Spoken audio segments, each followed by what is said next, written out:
EPFO की preparation करते करते इतना तो समझ आ जाता है कि सिलेबस बहुत ज्यादा है, टाइम बहुत कम है in comparison to the syllabus. और उसमें भी कई सब्जेक्ट्स ऐसे हैं जो बिल्कुल नए हैं, जैसे कि अकाउंटिंग, ऑडिटिंग एंड इंश्योरेंस बिल्कुल नए हैं, कई लोगों के लिए कभी नहीं पढ़े हैं। और इनका वेटेज भी अगर आप एग्जाम में देखो अच्छा खासा है, अराउंड 15 से 20 क्वेश्चन आपको एज पर प्रीवियस ईयर अगर आप ट्रेंड्स देखेंगे इन तीन टॉपिक्स में से आने वाले। अब कम टाइम है, सब्जेक्ट्स नए हैं और वेटेज भी अच्छा खासा है, कैसे करें? तो यहाँ पे ऑब्वियसली हम चाहते हैं कि कोई इंपॉर्टेंट टॉपिक्स पता लग जाए, जहां से मैक्सिमम पेपर एक्सपेक्टेड है, उन इंपॉर्टेंट टॉपिक्स को अच्छे से कर लिया जाए, ताकि कम टाइम में कुछ टॉपिक्स को अच्छी तरह पढ़कर हम अपना स्कोर मैक्सिमाइज कर पाए। तो इस वीडियो में मैं आपको इंपॉर्टेंट टॉपिक्स बताने वाला हूं, अकाउंटिंग का भी, ऑडिटिंग के भी और इंश्योरेंस के भी। आगे जाने से पहले मैं आपको ये फ्री गाइड बुक के बारे में बताना चाहता हूं। तो हमारी ये ईपीएफओ की गाइड बुक है, एपीएफसी और ईओएओ के लिए। इसमें आपको प्रीवियस ईयर क्वेश्चंस मिल जाएंगे ईपीएफओ के विद सॉल्यूशंस, डिकोडेड सिलेबस मिल जाएगा, क्योंकि नोटिफिकेशन में अगर आप देखेंगे ना, सिलेबस बहुत अच्छे से गिवन नहीं है, सिर्फ मेंशन है कि ऊपर ऊपर से क्या है, बट उसको डिकोड कर कर अच्छे से हमने पूरा डिकोडेड सिलेबस आपको दिए, ताकि आपको एग्जैक्ट टॉपिक्स पता लग जाएं जो आपको पढ़ने हैं। और साथ में अगर आप सेल्फ प्रिपरेशन कर रहे हैं तो क्या वो सोर्सेज हैं जो रिकमेंडेड हैं, जो हमने टेस्ट की हैं कि हाँ ये सही है, अच्छी हैं, इनसे आप पढ़ सकते हो, वो कौन सी सोर्सेज हैं, उनकी लिस्ट क्या है, वो भी इस गाइड बुक में दी गई है। आप इसको बिल्कुल फ्री में डाउनलोड कर सकते हैं। इस वीडियो के डिस्क्रिप्शन में लिंक है, उस लिंक पर जाकर क्लिक कीजिए, कुछ डिटेल शेयर कीजिए और बिल्कुल फ्री में इसको डाउनलोड करके आज ही पढ़िए। आपको काफ़ी ज़्यादा क्लैरिटी मिलेगी कि इस एग्ज़ाम को कैसे अप्रोच करना है। अब अकाउंटिंग, ऑडिटिंग और इंश्योरेंस में मैं एक एक करके तीनों के इंपॉर्टेंट टॉपिक्स के बारे में बात करूंगा। पहले अकाउंटिंग से शुरू करते हैं। अकाउंटिंग में अगर हम देखें, 2023 में ईओएओ में 7 क्वेश्चन आए थे और एपीएफसी में 12 क्वेश्चन आए थे। 2025 में हम क्या एक्सपेक्ट करते हैं? देखिए, अब तो ये पेपर कंबाइंड हो गया है, ठीक है, तो मुझे लग रहा है कि अगर 12 क्वेश्चन एपीएफसी में आए थे तो इस साल 12 से कम तो नहीं होंगे, पेपर कंबाइंड हो गया है। तो मुझे इसका वेटेज 12 से 15 के बीच में लग रहा है कि इस साल भी इतने क्वेश्चंस आ सकते हैं। तो सेक्शन हमारे लिए बहुत इंपॉर्टेंट है। इनफैक्ट जो मैंने अभी बताया था कि अकाउंटिंग, ऑडिटिंग और इंश्योरेंस मिला के 15 से 20 आएंगे, अब देखिए उसमें से 12 से 15 क्वेश्चन तो मैं अकाउंट से ही बोल रहा हूं, तो 70 to 80% वेटेज अकाउंटिंग, ऑडिटिंग और इंश्योरेंस में अकाउंट्स का ही है। ये मोस्ट इंपॉर्टेंट एरिया है आपका। और अकाउंट्स का अगर आप देखें, स्कोप बहुत वास्ट है। अकाउंट्स अपने आप में एक डिसिप्लिन है जिसको आप 4 साल भी पढ़ सकते हो। इतने सारे चैप्टर्स हैं, इतना ज्यादा सिलेबस है, मतलब हमें सारा नहीं करना है, हमें ज़्यादा नहीं करना है। अगर हम उस कैटेगरी में है कि हमारे पास टाइम नहीं है, टाइम नहीं है तो जी क्या क्या करना है। ये कुछ इंपॉर्टेंट टॉपिक्स हैं: principles of accounts, trial balance and errors, accounting standard for inventory, journal ledger. In fact ये ऊपर आना चाहिए दूसरे नंबर पे, प्रिंसिपल ऑफ अकाउंट्स के बाद आप जर्नल लेजर पढ़ेंगे।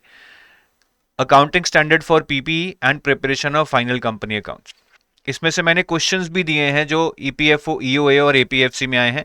इसमें से टोटल 5 क्वेश्चन आए हैं दोनों एग्जाम में, इसमें से भी 5 आए हैं।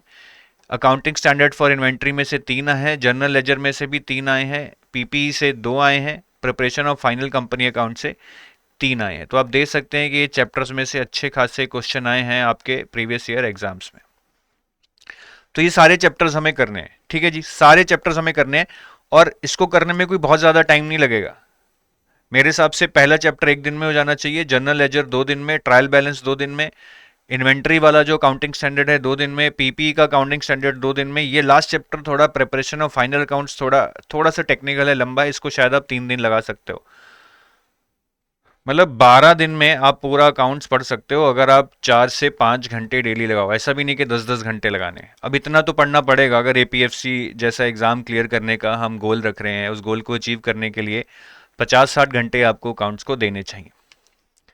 इनके अंदर जाके अगर मैं सब टॉपिक्स की बात करूं, प्रिंसिपल ऑफ अकाउंट्स में हमें कुछ प्रिंसिपल्स पढ़ने हैं, जैसे कि एंटिटी कॉन्सेप्ट होता है, मनी मेजरमेंट कॉन्सेप्ट होता है, periodicity concept, revenue recognition concept, accrual concept, matching concept, going concern concept, cost concept, dual aspect concept, full disclosure concept, consistency, conservation, objectivity and materiality. तो कुल मिला के 12 से 15 प्रिंसिपल्स हैं जो आपको अच्छे से आने चाहिए और इसमें से डायरेक्ट क्वेश्चन आते हैं।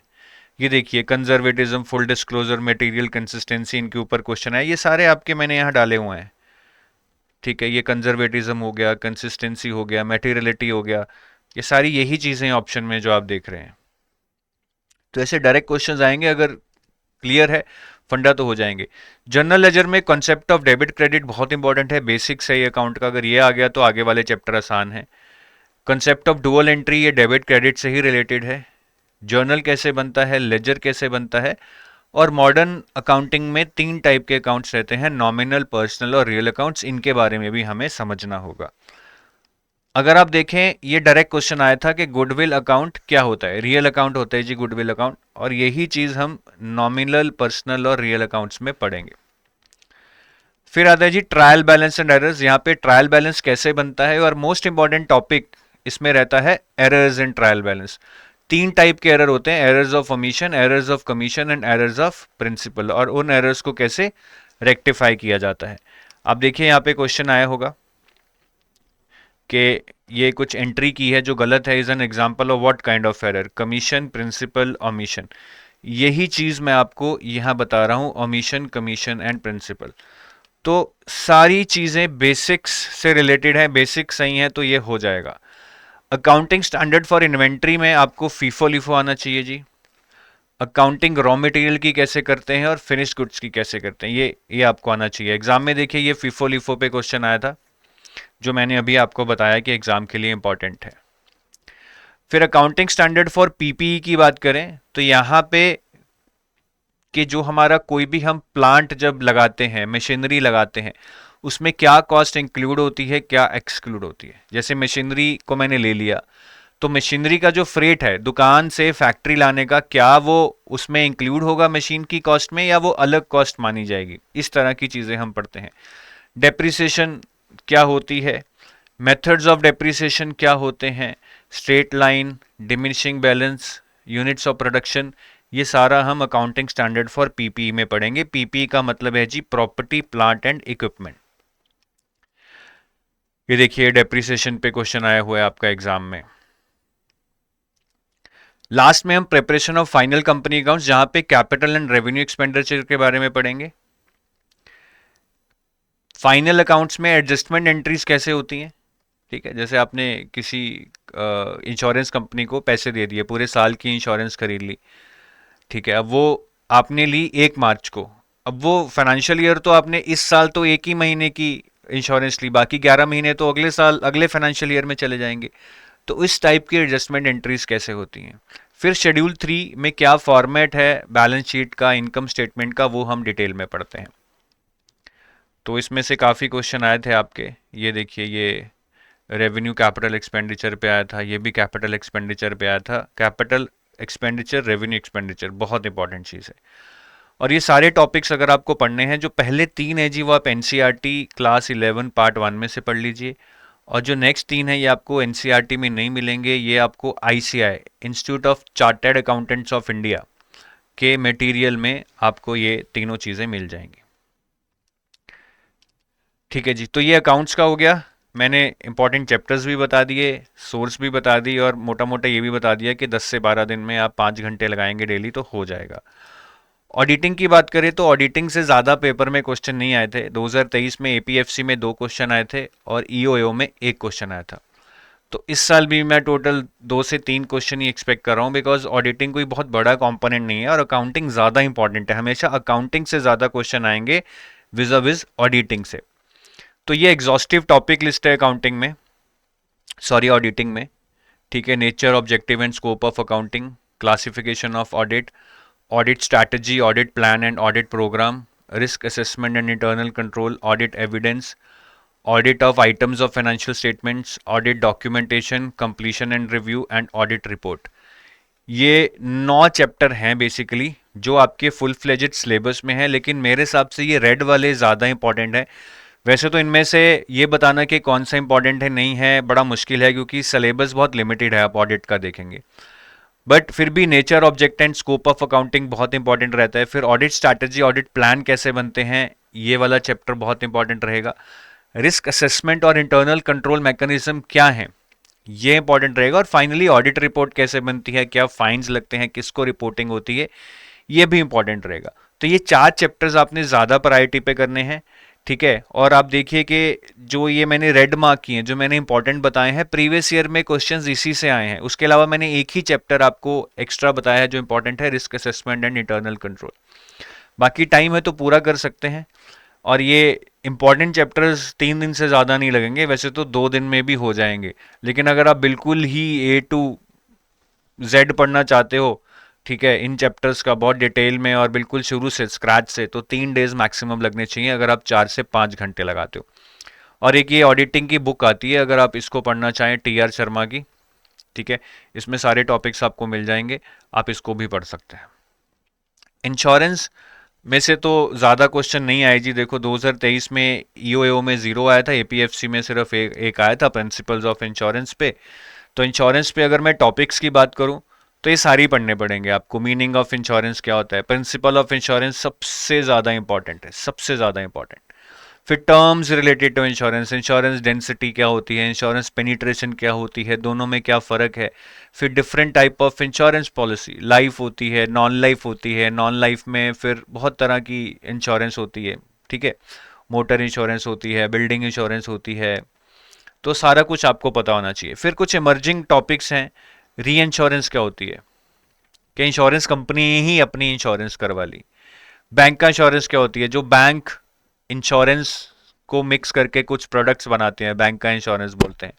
सोशल इंश्योरेंस क्या होती है, जो गवर्नमेंट इंश्योरेंस देती है कि अगर आपकी क्रॉप्स खराब होती हैं तो हम आपको मुआवजा देंगे, वो सोशल इंश्योरेंस होती है। डबल इंश्योरेंस क्या होती है, आपने एक ही चीज़ की 2 जगह इंश्योरेंस करा ली, क्योंकि आपको डर लग रहा है कि शायद एक जगह पॉलिसी सही नहीं है या वो आपका क्लेम अप्रूव नहीं करेंगे, इसको हम डबल इंश्योरेंस बोलते हैं।